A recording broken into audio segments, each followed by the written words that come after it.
Good evening all, and welcome. Tonight, I have some prison stories for your ears. But be warned, some of these can be pretty graphic and disturbing. Best prepare yourselves to get comfortable and let the darkness take control. I worked in a prison in Iraq. We were training Iraqis to take over the prison. We had about 8 separate buildings known as K-spans. We had turned one over to the Iraqis just to see how they could handle it. They didn't do well. When we got the call, we were just about to get off a 12-hour shift. We were in the middle of a shift change, so both shifts were present. Apparently, the detainees thought this would be a confusing time for the guards, but instead, it meant we had double the manpower. Back to the cells. The Iraqis had lost the whole building. The detainees had started a riot, and one cell, which contained about 20 men, was able to break a hole in the cell and escape. Luckily, there are 2 more layers of razor-wide fence that they had to get through before freedom. We get a call saying they need help at the K-span. We grab tasers, riot shields, and flexi-cuffs and start running. Of the 2 layers of razor wire to freedom, we are now inside the same layer as about 100 escaped detainees. From outside the fences, other guard forces see us rushing into the riot and all scream, "Screw 'em up." It was a very charged situation. The run was about 500 yards. As I approached the K-span, I could see the Iraqi correctional officers, ICOs, in the rec room. They have makeshift weapons trying to defend themselves from escaped detainees, 2x4s and other debris from the building being destroyed. They were screwed. Detainees hated them, probably more so than Americans. They saw them as traitors, which, if I were in a detainee's shoes, I would too. And now it's 100 versus 10. We can only see the rec yard, not access it. We had to run around to the entrance and go through the building to get to it. Basically, there was a riot of 100 men between us and the ICOs. We had to get the riot under control before we could help them. I was about the 10th US Guard force to show up. We immediately ran inside the building. It was chaos. Inside the K-span, there are 20 cells, 5 on the left side, 5 on the right side, over 2 floors, 20 men per cell. Most cells weren't able to escape and were still inside, but one cell escaped and must have gotten keys as they opened about 4 more. All the cells on the lower right side were open, which is roughly 100 men. A single hallway ran the perimeter of the cells, so we sent a team of riot shields in each direction to corral the detainees back to their cells. One team went right, the other left. I went behind my buddy who had a shield, and I had a taser. As we walked the halls, there are detainees in cells next to us and above us. They have igloo coolers that they use for tea and are filling them with whatever bodily fluids they can produce and raining it down on us. The noise, the smell, the thunder of hundreds of men pounding on the cages next to us. Pieces of building and debris are crunching under our footsteps as we make our way back around to the left side. We are now on the back door of the building, which is the entrance to the rec yard. It was empty. The detainees must have realized there was no escape from the rec yard and came in after beating the shit out of the ICOs. I didn't see them either. We shut and locked the door and continued around the perimeter hallway. We now made it around the right side. Here we found all the detainees charging and getting ready to fight the other line of shielded guard force. The cells had a layer of plexiglass split shields that have now been shattered into swords, which the detainees are now wielding. The two teams of shields began to come together, forcing the detainees towards the center. Most of the detainees gave up and simply went right back to their cells, but about 20 were persistent and came charging from the shields where they were easily detained. We finally pushed the last of the fighters back through the hole in the cell they busted out of. These prisons were built really cheap. These cells didn't have bars. They just had a single layer of expanded metal grating as bars. They were able to beat the hole in using an old man's crutches. It was about 3 feet in diameter, and we got the detainees back in the cell, but now we had to go through and cuff them. My buddy and I were the first to crawl through the hole. He put his shield in first and followed behind it. There are about 10 to 15 men in there. Most of them had already given up and laid down, but 5 or so wanted to fight. I crawled through immediately behind my friend and instantly deployed my taser. Homie hit the ground. Funny thing about a taser is it can still tase you with the gun portion after I fired the leads. Only those leads still shock every time I pulled the trigger. So the poor bastard I got with the leads had to get shocked again and again every time I had to use the gun to tase one of his buddies. It didn't take long for more guard force to get in behind us, so the detainees gave up quickly. We cuffed them and began moving out, then went to clean the cocktail of bodily fluids over ourselves. This was all at the end of my 12-hour shift. What a day. The ICOs who originally lost the prison were okay. The detainees beat the hell out of them, but spared them. They didn't come back to work as far as I know. I did a bid in Florida about 4 years ago. While I was inside, they let my cell block come down into the common area to watch the iHeartRadio Awards.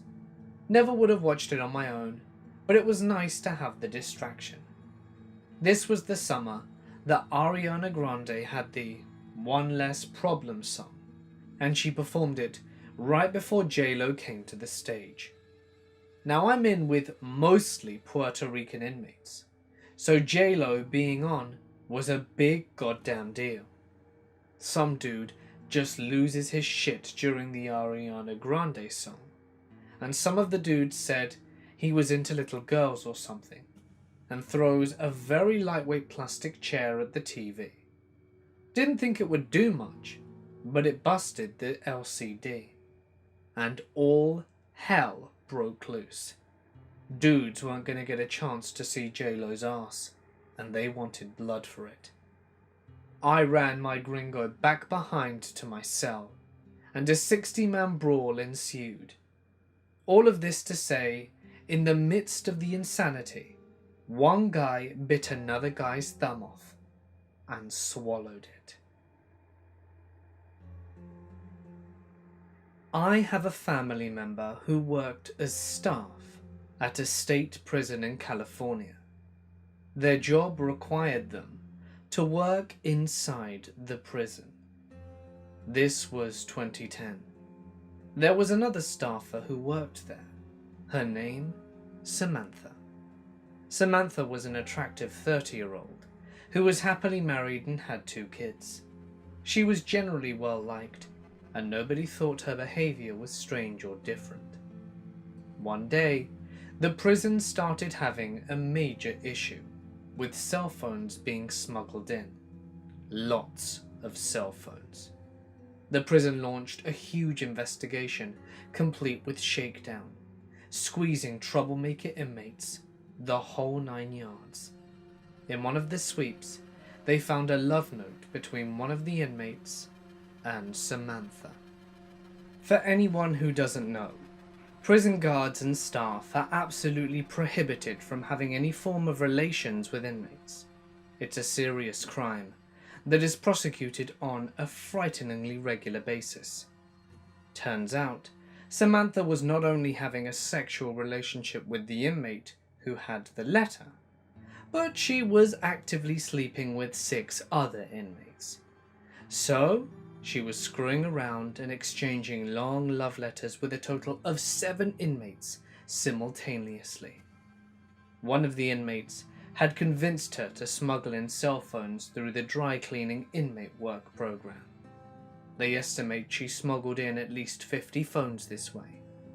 One of the other inmates she was involved with had been having his drug dealing proceeds from the street deposited into her personal savings account on the outside, so that they'd have money to run away together when he got out. And the inmate was serving a 17-year prison term. When this was discovered, there was a major fallout from the staff and inmates in the prison. Security was tightened considerably, and the dry cleaning work program was suspended, and Samantha was arrested and, eventually, sentenced to just over 3 years in prison. The craziest thing about the whole situation? Samantha's husband stayed with her. She got out of prison several years ago, and they're still seemingly happy family once again. This didn't happen to me, but my dad, who was a warden for years. My dad opened up a prison that was developed by a for-profit incarceration company, and it was quite the shit show when my dad was brought on. Even the construction had problems. Things like you could see from the men's shower directly into the women's shower, and vice versa. He had entirely new staff, new corrections, and fresh out of the academy, besides him and his second. Anyway, the week the facility opened, i.e. the week they got inmates, my dad's second comes to his office. "You've got to see this, Tom." "See what?" "I'm busy." "No, you really have to come down and see this." Dad goes down to the block, and inmates aren't exactly rioting, but they are all out of their cells refusing to follow orders. They're talking shit, getting worked up, and Dad's green staff are cowering in the control room. 300 inmates are pressing into the doors, getting loud and rowdy. My dad looks at the situation, his staff, his second, and says, "Stick on my 6, and all wades in. All the instigators are on the front of the crowd, but Dad doesn't engage them at all. He elbows his way through and goes straight to the back, where there are inmates who don't really give a crap, but like to watch the ruckus. The leaders of the pro-riot are stuck on the other side of the crowd, and my dad starts shouting commands. "What are you doing? Get back to your cells. We're on lockdown." People at the back start to disperse, and that gains momentum until it's just the few instigators, and now you can deal with the handful left. Plus, they've lost all their support. My dad is either really brave or really stupid, but prison stories are still my favourite. This didn't happen to me, but my stepdad's mother, Meg. She works as a prison guard, and her husband, my stepdad's stepdad, Steve, does construction and home renovation. Steve got a job to renovate a home after the previous tenants suddenly left the place and was found trashed. The carpet was ripped up, there were holes in the wall and garbage everywhere. The whole 9 yards. Now it was winter at this point, and the house hadn't been heated for a while, so everything was cold. He's clearing out the junk and grabs a big bundle of rug that's all wrapped up, but it's far too heavy for him to get out by himself. So the guy that he's working with comes up and they just lug it across the room and throw it out the window. When it lands below, it unrolls just a little, just enough that a hand starts showing. Steve didn't even notice until a little bit later, when they're moving all the trash into a big garbage can, one of those industrial metal ones. and he sees this guy's hand. He had been killed, and never heard how, and the guy wrapped the body up in the carpet, which he tore up from the floor, and left. Due to the cold, the body had frozen solid inside the carpet, and apparently kind of shattered, being thrown out the window. So fast forward a year or two, and they finally found the guy who did it. He goes back to jail where Meg works. It's a small town where most people know everyone else, so the guy knows it was Meg's husband who got him caught, and hates her. Fast forward a few more months, and he ends up being stabbed to death with a fork. Something like 200 or more stabs, which is a solid 4 to 5 minutes of stabbing straight. Apparently, his torso was basically all mush. All of this because he had somehow snuck drugs into the jail and wouldn't share after his cellmate saw it. Meg said she didn't feel too bad about it. I was a corrections officer. When I was first on the job, I was doing an overtime shift in the maximum security unit. It was my Friday, 1 hour to go, and my birthday weekend at that.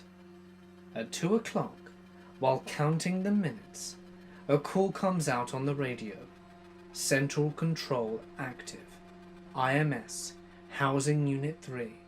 Inmate is refusing to cuff up and has already broken the fire sprinklers in his cell. Requesting A-team response and put B-team on standby. Now, IMS is code for locking down everything. When you hear an IMS call, that means every inmate that is not in a cell must be secured. It's serious shit.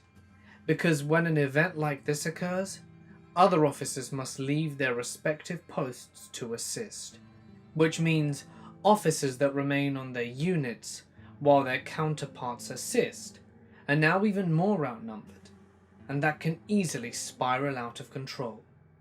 In short, any event like this is a serious security threat.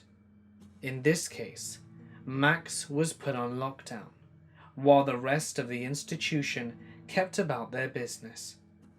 Interesting thing is, when an IMS comes out for Max, the collective prison sphincter cinches up a bit, because Max is where the real violent shit goes down. An A-team is always the first to respond, but the kicker with this one was the command to put the B-team on standby. That means that shit has hit the fan, and anyone not immediately supervising inmates would be required to respond if so commanded. A B-team deployment to Max would send the rest of the 7,000-bed institution to a complete lockdown. All doctor appointments, visits, movements throughout the building are completely locked down. You hear Sally Port doors slamming everywhere. Really cool to experience it, honestly. There's also C, D and E teams, if these were ever called. Well, it shouldn't ever get to that point. Anyway, being the new guy, I was elected to respond. When I arrived at the briefing area, we were immediately ordered to put on our riot gear and biohazard coveralls. Other officers helped me suit up with no skin exposed. Only being a few weeks out of the academy, I did shit myself. This was not only my first A-team response, but it was also a biohazard. Blood, semen, urine, shit? Which is it, Sergeant? All of them. I don't believe in Jesus, but I did briefly for that moment. When we were escorted onto the unit, it was a war zone. The entire housing unit was full of gas, fire alarms blaring, red lights flashing everywhere. Even though we had our gas masks on, it didn't help as we had to put them on in a hurry. The first responding officers had to go in without any protective gear. The guy was still in his cell. He had been gassed, maced, and hosed. He was unrelenting. I thought, he's gotta be on PCP. Then I remembered that this is Max. Nothing gets in or out. The inmate was arse naked, covered in God knows what, screaming unintelligibly. He was bleeding from his arms due to having bitten full chunks out of them. His cell was watered down from the sprinklers and from getting sprayed with any number of OC variants. The best part? This man is all naked, splendor and rage, and was 120% erect. The fullest I have ever seen. Something deep inside his primordial mind had gotten irrevocably turned on through all of this. Even his penis being exposed to an OC spray did nothing to stop it. We stuck up in a line for cell breaches, and 6 of us would line up in a stick. The guy on point always had the shield, and 2 to 5 had the cuffs. The last guy was the moderator. He or she would give the inmate a final opportunity to comply, because the pain was coming. Inmate, this is your last opportunity to approach the door and cuff up. Do you comply? Of course not. When this inmate saw us line up, however, something changed, as if the Holy Spirit spoke to him. He cuffed up and was dragged out of his cell, still erect by the way, and thrown into the shower. I didn't even get to breach the cell. The sight of 6 officers in full riot gear lining up outside your door, and knowing full well they're going to find a way to all fit in your cell in less than 3 seconds, can be a really humbling experience. I was working at a detention centre for youths. There are 3 staff on duty during the night, 2 awake and 1 person who sleeps in case there are behavioural issues that we need help with. It was early in the morning, around 6 AM, and I decided to do my rounds and check the vehicles. Before I went outside, I went into the bathroom to take a piss. I took my walkie-talkie off and set it on the sink while I did my thing, and then left to check the vehicles. I finished and came back to the lounge area where my awake staff was sitting. I sat down for a couple of minutes before my co-worker asked, "Were you calling Melissa's name on the walkie-talkie?" I said, "No, I didn't. I thought maybe I'd accidentally pressed the button while I was moving around in the vehicle doing my inspections." So I went to grab my walkie from my belt to check, and realized it wasn't there. Then I remembered I'd left it in the bathroom the whole time I was away. I told her I'd left it in the bathroom, and she shuddered.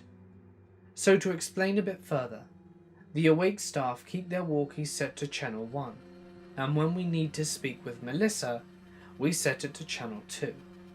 When I obtained my walkie, it was set on channel 1 still.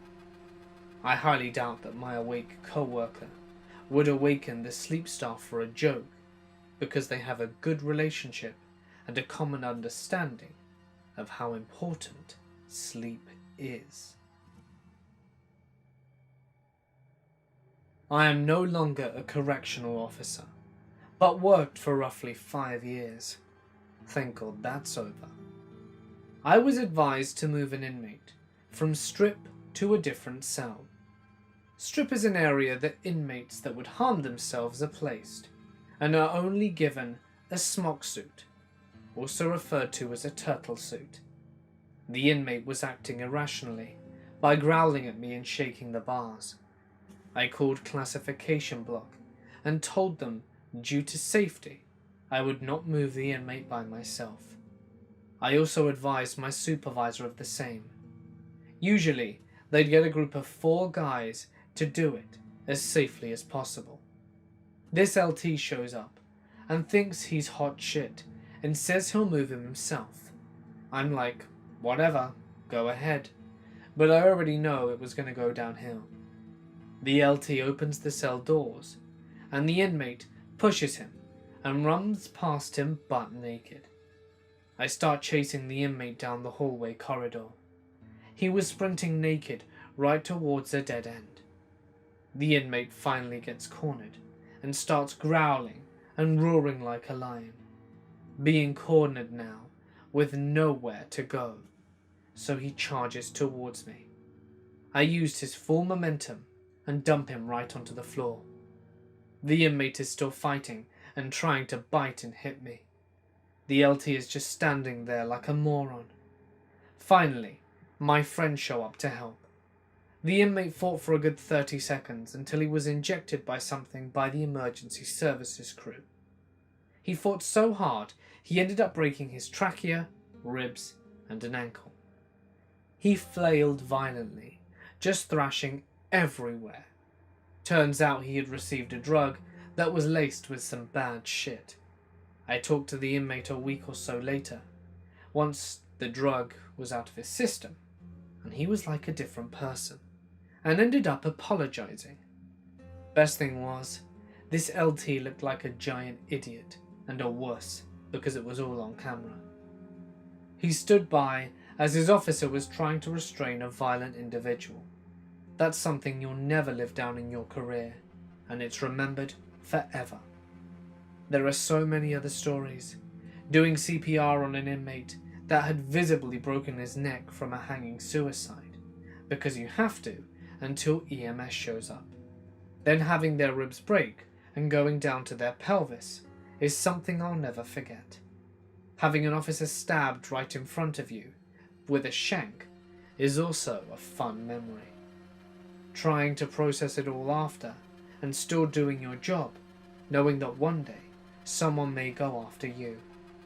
Overdoses, brawls, stabbings, completed and attempted suicide. If you're a correctional officer for long enough, you will see it all. I was a correctional officer about 18 years ago at a max penitentiary for 14 to 24-year-olds. It was insane to me that so many young kids could be locked up with adults. We had a lot of construction going on in the prison, and they were bringing older convicts to do the work. One day, a young guy started talking shit to an older one, and the older dude hits him in the face with a coffee pot. Lots of cuts and lots of burns. Another time, one of the construction guys snuck a welding rod back into the prison and used it to stab another inmate through his throat. I'll never forget that. I couldn't tell who the victim was because of the amount of blood. Surprisingly, he survived. I was personally involved in two extreme situations. One came my first night being alone after training. A group of 5 inmates jumped me. First one hit me in the back of the head, and I went blind for a second. I couldn't get my bearings, but I knew I needed to get to the unit door so the guards upstairs could let me out and lock them in. I ran for the door covering my head, and luckily got out. When I was trying to shut the door, which was a large steel door with bolts that shot out locks when it was close to being closed, I shut in one of the inmate's feet. It crushed his foot. I don't know if they were able to save the foot. He was transferred from the hospital to another facility. Then, one other time, a guy didn't want to go back into his cell, so he tried to fight me. We were on a balcony about 12 feet up. Imagine a second floor outdoor hotel. There was a line of cells on the first floor with stairs on each end that led up to a line of cells on the second. Anyway, he was trying to push me over the railing. We wrestled for a bit, and then when he tried to push me off, I started hitting him. In the scuffle, he ended up trying to run and jump over the railing. I think he wanted to kill himself, but he landed on both feet, which shattered both of his ankles. I used to work as a corrections officer, and have plenty of really creepy stuff that happened over those 5 years. But this is by far my favourite incident. I was assigned to the single-man cells wing of the jail, which is basically solitary confinement for inmates who were being punished for breaking the rules in jail. So around 5 a.m, medics call for all inmates that need medication to be escorted from my wing to medical to receive their meds. I pull out 2 guys, restrain them, and instruct them to face the wall and await the guard who will be escorting them. As the 3 of us are there, I begin to hear a woman crying. I was new to that jail, so I didn't think anything of it, and I'm just listening to this woman cry, and I slowly start to realize a few things. There are no females in this wing, nor any wing where men are. The female wing is down the hall, sealed tight, with about 3 doors in between the hall and the actual wing. There are only about 2 other males in the wing who are sleeping aside from us 3.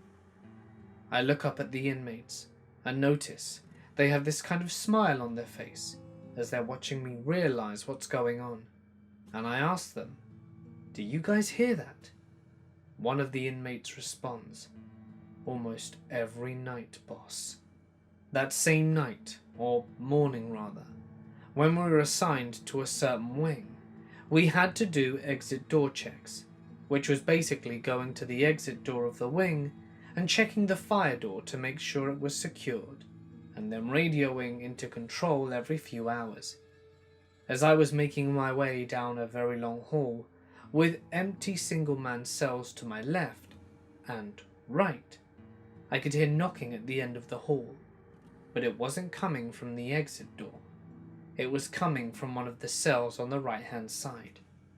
As I would gradually move closer, I could hear at the end of the hall that the knocks were getting louder. When I got to the end, the knocks seemed to have gone away, so I grabbed the exit door to make sure it was secure, and a very distinct and loud knock came from the cell on my right-hand side. I'd seen enough horror films to not look into that empty cell, and decided it would be best to just get out. My dad was a PE officer in the prison service for a couple of decades. He has a few stories. One that I always remember was about this kid who was about 16, but he was roughly 6'4" and built like a tank. He also had a bit of a temper, and one day when my dad is supervising in the gym, he looks over to the benches and this kid picks up a 34-kilogram dumbbell, lifts it above his head and starts to swing it down on another inmate's head, who is laying on one of the benches. My dad manages to sprint over and grab the kid and pin him against the wall, just in time to stop him from killing the other inmate. At this point, my dad is thinking, if this kid wants to fight, he's probably going to win. But luckily, he had a good reputation, so the kid didn't fight, but also other inmates alerted the guards. If he was able to carry through with that swing, the inmate's head would have literally exploded. There is no other outcome to that. It was straight up attempted murder. Nothing ended up happening with the kid. The prison head didn't deem it to be much of an issue because no one was hurt, and my dad brought the 34-kilogram dumbbell into the meeting just to show her. Just think of how heavy that thing is. Alas, she didn't care. She ignored it because it makes her prison look better on paper. I was a corrections officer for almost a decade. I worked segregation and psychiatric unit for most of it. In the segregation unit, some guys are supposed to be allowed to rec together, and some are supposed to be kept separate, for theirs or others' safety. 2 inmates that had been heard threatening each other were accidentally let out together.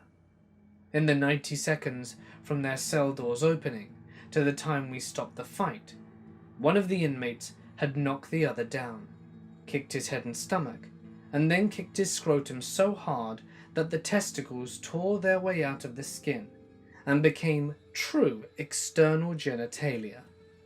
In the psych unit, it's not uncommon for inmates to pay others, inmate janitors, one-on-one psych watchers, etc., to get a piece of razor blade.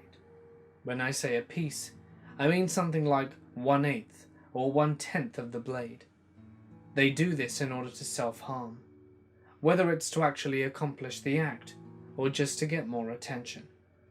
On one particular occasion, an inmate procured one of these small pieces and managed to use it to cut through his abdominal wall in about 10 minutes.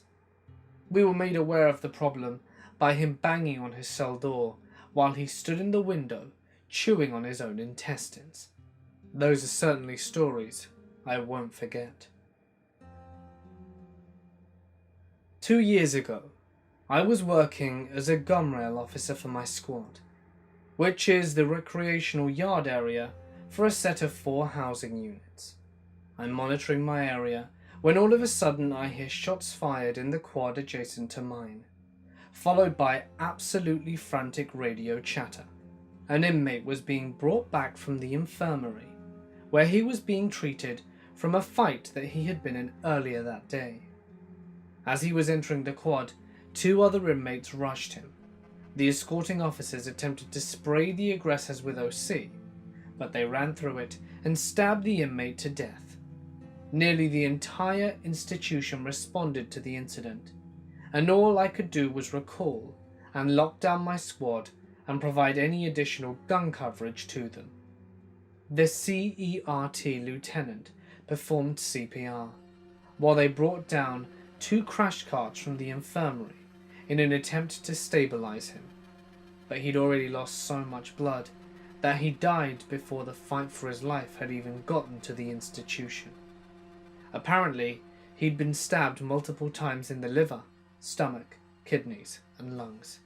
To this day, the shank that the aggressors used is the biggest I've ever seen. The following months, the entire institution was on lockdown. It was just all bad.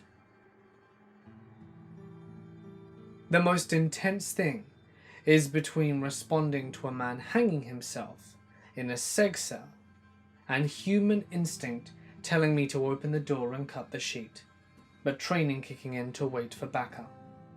Or the first time I got a ride in a helicopter. An offender took the chain off a weight bench and beat another officer with it. The victim held his arm above his head and blocked most of the attacks. He had to be flown out though, because the swelling in his arm was so severe it would kill him. It never occurred to 19-year-old me that you could die from a deeply bruised arm. The most extreme thing I've seen? I see some guys grouped around this bunk, sometimes a sign something is about to happen, and I go to see what's up. It's a bunch of young dudes, and they come wave over to me. Bro, no homo, but look at this guy's dick, they say. Oh no, I'm good, and I carry on. No, it's cool, look. They were filing down domino pieces into heart shapes and stars, and slicing open their penises, inserting the dominoes and stitching them back up. In prison. They're doing this in prison because their girls love it. Weeks later, I got to go on another medical run because this dude's member became so inflamed and infected that his penis split open. He needed emergency surgery to stitch it back up. It had been infected for days, but he never told anyone because he was more afraid of getting in trouble. I am a male, and that story I believe is the most extreme. That image and his screams still make me cringe. My dad worked in a maximum security prison for over 25 years and said that they were watching the cameras and one inmate snuck up and stabbed another over and over, like tens of times, over and over and over again. So the guards are scrambling to get there and try to save this guy's life. They get there and there's no blood and they're still fighting. They break up And turns out the guy's sharpened toothbrush wasn't sharp at all, and he didn't even break the guy's skin with those stabs. On another occasion, I asked him what was the most inventive thing he's seen made, and he said that they found 2 pull-up bars, a C-shaped handle attached to an inmate's ceiling for pull-ups, made out of oatmeal or something like oatmeal, and toilet paper, like a papier-mâché. He said it was so strong, not only could it support a grown man hanging from it, he had to hit it off the wall piece by piece with his flashlight before it came down. I work in a hospital near a prison. These guys will gash their scrotes from dick to gooch for a trip out to see us, and they'll do it in teams. It's been happening for years. Bunch of guys via EMS with their self-bloodied goonies hanging out. Cells get tossed more often over there now because we're not a huge hospital, and they do it in the middle of the night, which can really tie up our ER staff, which makes other patients wait or causes us to go on divert status. Dispatch divert EMS to other hospitals because our ER resources are tied up for a brief time. Anyway, about a week ago, one of those guys got an extended stay with us due to sepsis after his wound became infected. Since I work ER and ICU, I was able to follow his case. Scrotal edema. It's pretty common in the ICU due to large amounts of IV fluid and the way patients are positioned in the bed. The guy's balls wouldn't heal. The wound just festered and wept and stank. He eventually had to have surgery to remove a bunch of neurotic tissue, inside and out, from scrot, gooch, thigh, and part of an arse cheek. He almost died, and he really just carried himself through like a regular guy for his entire stay. My sister worked for 1 week only at the state prison as a nurse, and quit. Why? There was this 20-year-old Latino kid who got in trouble with the wrong sort. So for a weed charge, he was caught with a bigger amount that he had planned for a party. He got his ass thrown in jail, with major offenders for possession, with intent to distribute. War on drugs, right? So he goes in and joins a Latin gang, like you're supposed to do when you go to jail. And they decide to use him as a fleshlight. He was raped so much that he decided to jump off the top bunk and land on his knees. By the time he was in hospital, he'd lost a good 50% of bowel control. I used to visit jail once a week with my golden retriever, Cooper, who's a therapy dog. Any normal day, I was asked for cigarettes or to smuggle something into my next visit, as I was never searched or walked through metal detectors upon entry. Don't worry, I never did. Anyway, my last visit there was around lunchtime.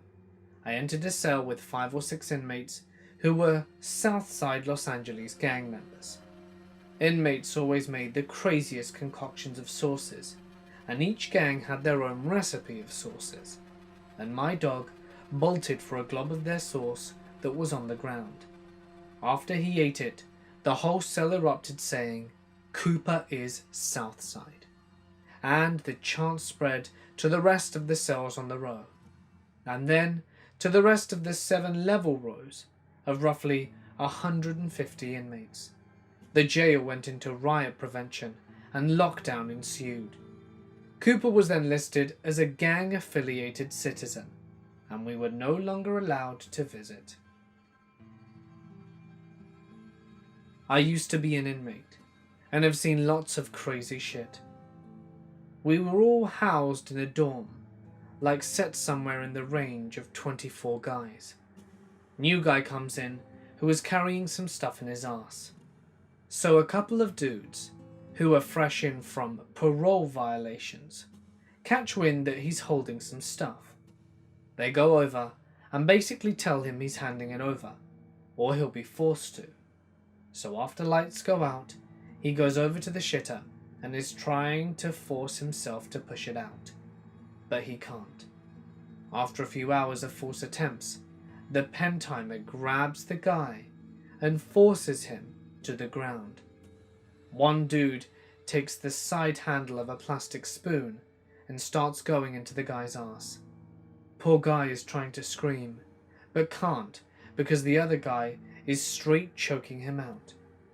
Finally, the guy passes out, and the spoon dude continues his search.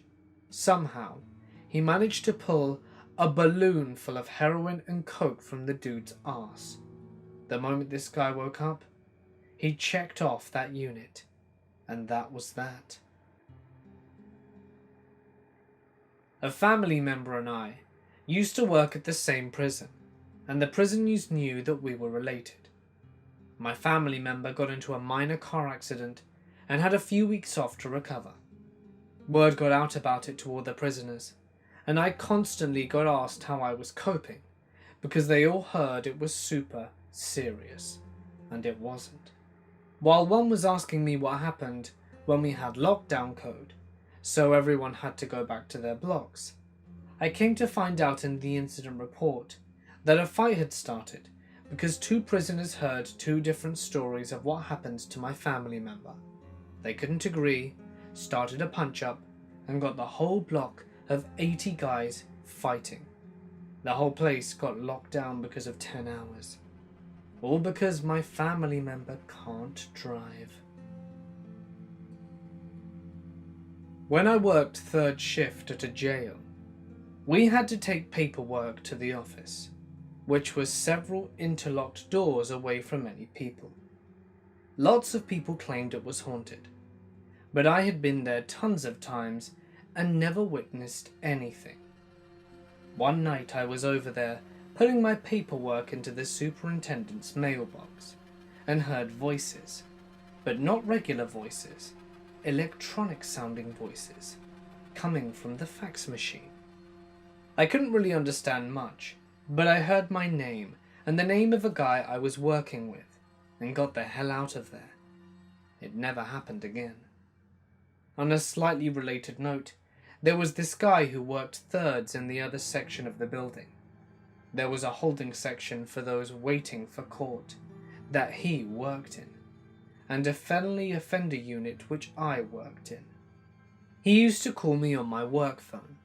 Bear in mind, these are internal only phones, so literally only 2 other people could call me, and we watched him doing it on camera, and hang up and just creepily watch me all the time. He used to go outside late at night and smoke, so one night I snuck out our back entrance and made a bunch of weird ass noises to scare him. He ran back inside and told everyone he was calling the cops because there were people screaming and animals eating them or something. The other staff talked him down, but he warned everyone about it until he quit. It was hilarious. Hey guys, it's Mort here, and thank you so much for listening. As you may have seen from my post, we have an official Discord server now. I'm going to be in there, and I'll be there to chat with all of you lovely people from time to time. Use it as a place to discuss what you see on the channel, as well as other stuff. It's a really fun place, and I hope you enjoy spending some time there. I'm leaving a link in the description so that you guys can join, and it will stay in the description from here on out. I really hope you guys have some fun with this. Anyway, if you enjoyed the video, please don't forget to drop a comment and leave a like, as it goes a long way. Don't forget to subscribe and hit the little bell icon, because I do post every single night, so don't miss your nightly spooks. If there's a story that you would like to share, feel free to send it to my Reddit page, which is newly revamped, or alternatively, send it to my email. But anyway, for now guys, I'm gonna sign off. Stay awesome, and I'll see you in the next one.